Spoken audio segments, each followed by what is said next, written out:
Sunday అంటేనే non veg. అసలు non veg లేకపోతే ఆ రోజు సండే అన్నట్టే ఉండదు. సో అలాంటప్పుడు ఏదో ఒక స్పెషల్ చేసుకునే తినాలి కదా. అందుకని ఎక్కువ స్పైసెస్ లేకుండా vegetable rice and chicken curry combination అదిరిపోద్ది, అందరికీ తెలిసిందే. సో ఇంకా వండేసుకుందాం రండి.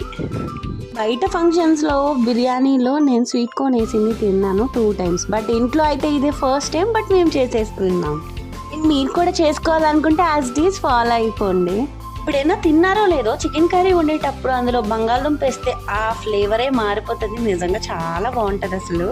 అంటే బంగాళదుంపలో ఏదో మ్యాజిక్ ఉంటుంది, ఏగానే ఫ్లేవర్ వచ్చేస్తుంటుంది. అండ్ మెయిన్ వచ్చేసి బిర్యానీ అయితే అదిరిపోయింది. ఆ చూడ్డానికి కానీ అండ్ స్మెల్ కానీ ఆ టేస్ట్ కానీ సూపర్. ఎప్పుడు ఒకలాగే కాదు, అప్పుడప్పుడు డిఫరెంట్గా ట్రై చేయాలి. అండ్ ఫుడ్ లవర్స్కి అయితే అలా డిఫరెంట్గా తినాలనిపిస్తుంది.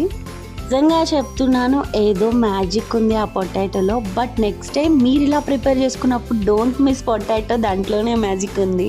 నిజంగా చాలా బాగుంది. అస్సలు స్పైసెస్ లేదు అండ్ కారం కూడా ఎక్కువ లేదు. సో మీరు కూడా ట్రై చేయండి, అస్సలు మర్చిపోద్దు. Bye, subscribe.